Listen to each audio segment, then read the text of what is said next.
BJP নতুন সরকার গঠন করছে। এই শুভ মুহূর্তে সমস্ত সিভিক ভলেন্টিয়ার্সের পক্ষ থেকে ভারতীয় জনতা পার্টির সমস্ত কর্মীদেরকে জানাই আন্তরিক প্রীতি, শুভেচ্ছা ও অভিনন্দন। আমরা আশা করি নতুন সরকারের হাত ধরে আরও দ্রুত গতিতে এগিয়ে যাবে, সাধারণ মানুষের আশা আকাঙ্ক্ষা পূরণ হবে। নতুন সরকার আগমনে সিভিক ভলেন্টিয়ার্সের মধ্যে এক নতুন আশার আলো জেগেছে। দীর্ঘদিন ধরে কর্মরত সিভিক ভলেন্টিয়ার্সদের ন্যায্য অধিকার, সম্মান এবং আর্থিক নিরাপত্তা নিশ্চিত করার দাবি আরও জোরালো হয়েছে। আমরা বিশ্বাস করি এই সরকার সিভিক ভলেন্টিয়ারদের সমস্যাগুলো গুরুত্ব সহকারে বিবেচনা করবেন এবং তাদের ভবিষ্যৎ আরও সুরক্ষিত করবেন, কার্যকর পদক্ষেপ নেবেন। সিভিক ভলেন্টিয়ার্স সমাজের নিরাপত্তা ও শৃঙ্খলা রক্ষায় গুরুত্বপূর্ণ ভূমিকা পালন করে আসছে, তাই তাদের বেতন বৃদ্ধি, স্থায়ীকরণ এবং অন্যান্য সুযোগ সুবিধা বৃদ্ধি এখন সরকারের দাবি।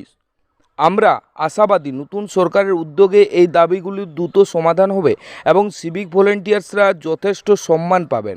সিভিক ভলেন্টিয়ার্সদের পারিশ্রমিক যথাযথ মর্যাদা পাবে। সর্বশেষ আমরা আবার নতুন সরকারকে অভিনন্দন জানাই। আশা রাখি দেশের উন্নয়নের পাশাপাশি সিভিক ভলেন্টিয়ার্সদের জীবনযাত্রার মান উন্নয়ন করার দিকে বিশেষ নজর দেবে। সিভিক ভলেন্টিয়ার্সদের ভয় দেখেন আপনারা যে বিজেপি এলে সব তোমাদের তাড়িয়ে দিবে। আমাদের তাড়ানোর কোনো ব্যাপার নেই, বিজেপি এসব কাজ করে না। কোন রাজ্যে আমরা কাউকে তাড়িয়ে, দিল্লিতে তো কেজরিওয়াল যাদের ঢুকিয়ে দিয়ে গেছিল এমন একটা লোককে তাড়িয়ে দিয়েছে নাকি? বরঞ্চ এমন অর্থ বিজেপি সরকার দেবে যাতে আপনি ডাল ভাত মোটা কাপড়ে ভালো থাকেন, বাচ্চাকে ভালো স্কুলে পড়াতে পারেন।